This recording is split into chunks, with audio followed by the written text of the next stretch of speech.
My name's Khrystian E, and I'm currently a City Councilor-At-Large in Worcester, Massachusetts.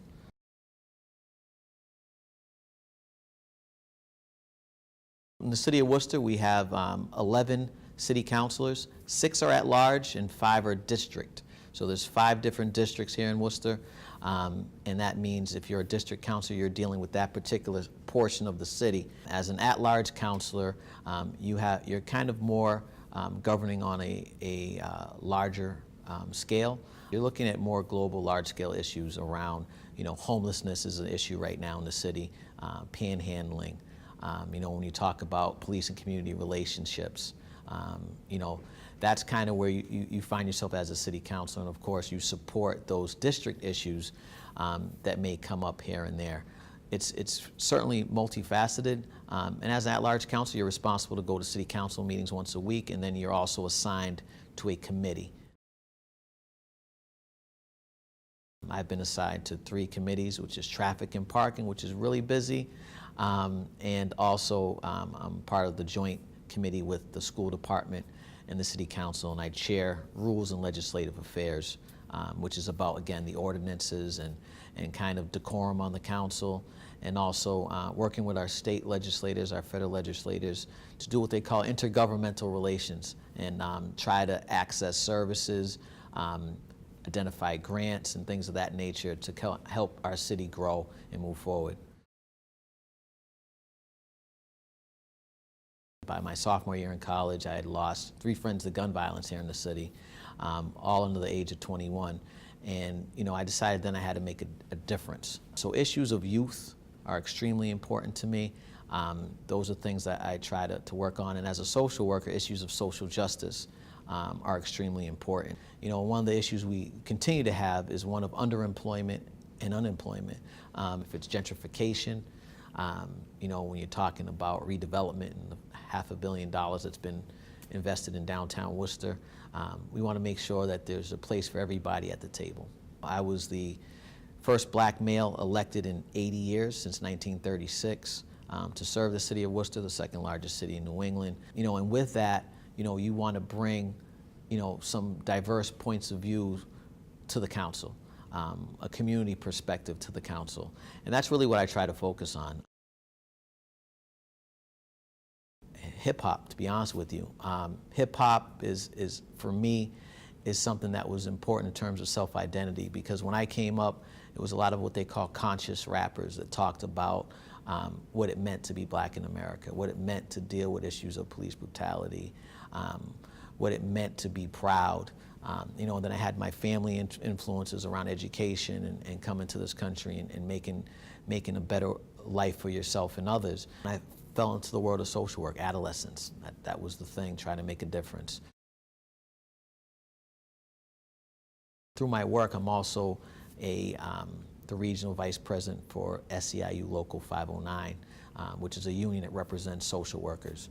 And it was through that I had more of a political input, and I realized, okay, for social services, for kids to get good foster homes, to get the care that they need, for families to get the services to keep them intact or to return kids home, costs money.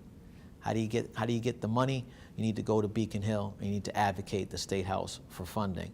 So that was my first experience with State House legislators, senators.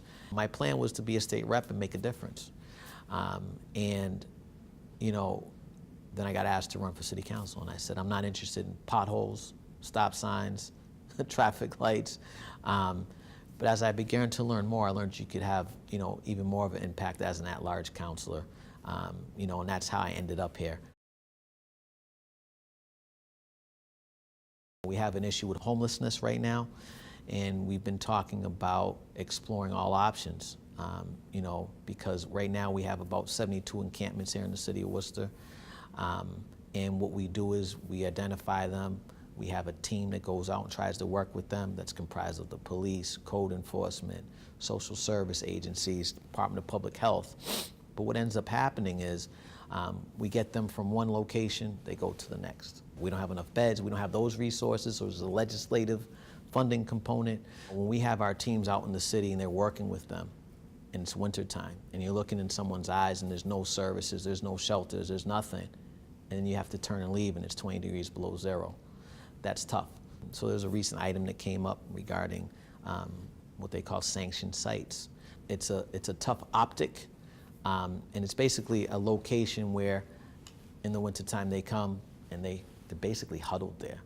And it's controversial. I don't even know how I feel about it, but I feel it needs to be explored. So when it came up on the floor, I was one of the minority voices saying we must explore all resources. I think that it comes down to, once again, your conscience and doing what you were elected to do and doing what you ran on, which is try to be a community voice.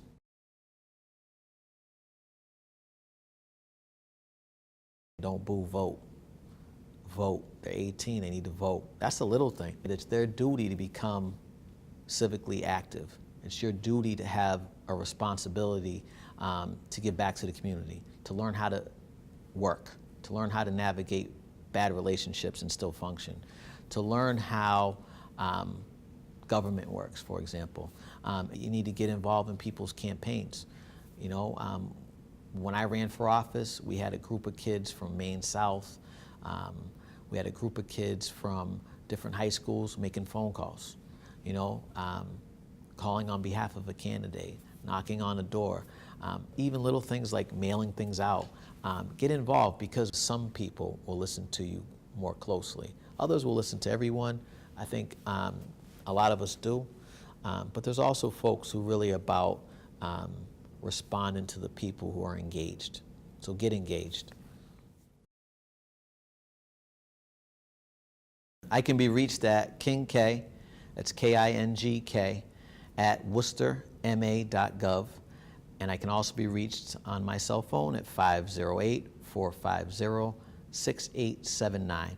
And if you need to, you can also contact me at the City Hall's main number, 508-799-1300. And if it's an issue that's extremely urgent, I try all of the above to make sure that, you know, there's a responsiveness that meets your needs.